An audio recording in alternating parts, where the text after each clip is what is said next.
బీహార్ రాజకీయాల్లో దాదాపు 2 దశాబ్దాల పాటు తన ముద్ర వేసిన నాయకుడు నితీష్ కుమార్ ఇప్పుడు కొత్త రాజకీయ మార్గం ఎంచుకోక తప్పడం లేదు. బీహార్ ముఖ్యమంత్రి పదవికి రాజీనామా చేసి రాజ్యసభకు వెళ్లే నిర్ణయం తీసుకోవాల్సి వచ్చింది. రాష్ట్ర రాజకీయాల్లో కీలక పాత్ర పోషించిన నితీష్ కుమార్ ఇక బీహార్ రాజకీయాలకు గుడ్ బై చెప్పబోతున్నారు. ఒకప్పుడు కేంద్ర రాజకీయాల్లో కింగ్ మేకర్ గా నిలిచిన నితీష్ కుమార్ ఇప్పుడు ఎన్డీఏ రాజకీయ వ్యూహాల్లో భాగమై కొత్త పాత్రలోకి వెళ్తున్నారు. పచ్చిగా చెప్పాలంటే బీజేపీ రాజకీయ ఎత్తుగడల్లో నితీష్ రాజకీయ ప్రభావం తగ్గిపోయిందని విశ్లేషకులు అంటున్నారు. బీహార్లో నితీష్ యుగం ముగిసినట్టేనా, లేక ఇది మరో రాజకీయ వ్యూహమా అనే ప్రశ్నలు, పరిణామాలు దేశ రాజకీయాల్లో కొత్త సమీకరణాలకు దారితీసే అవకాశాలు కనిపిస్తున్నాయి.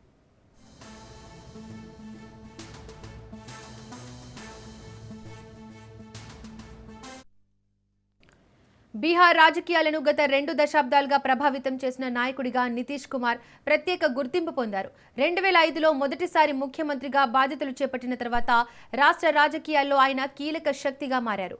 అభివృద్ధి, పరిపాలన, సామాజిక సమీకరణాలపై దృష్టి పెట్టి బీహార్ రాజకీయాల్లో తనదైన ముద్ర వేశారు. అయితే నితీష్ రాజకీయ ప్రయాణం ఎప్పుడూ ఒకే దిశలో సాగలేదు. పరిస్థితులకు అనుగుణంగా ఆయన రాజకీయ కూటములను మార్చుకున్నారు. ఒకసారి జేడీయూ నేతగా ఎన్డీఏతో కలిసి పనిచేసిన ఆయన మరోసారి ప్రతిపక్ష కూటమితో చేతులు కలిపారు. ఈ మార్పులు ఆయనను దేశ రాజకీయాల్లో కీలక వ్యూహకర్తగా నిలిపాయి.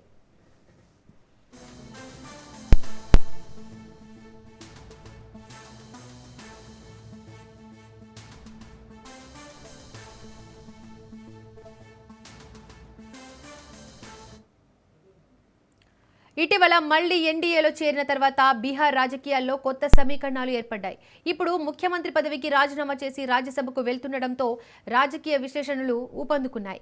ఒకప్పుడు ప్రధానమంత్రి అభ్యర్థిగా కూడా చర్చకు వచ్చిన నితీష్ కుమార్ ఇప్పుడు రాష్ట్ర రాజకీయాల నుంచి దూరమవుతారా, లేక కేంద్ర రాజకీయాల్లో కీలక పాత్ర పోషించేందుకు ఈ నిర్ణయం తీసుకుంటున్నారా అన్నది ఆసక్తికరంగా మారింది.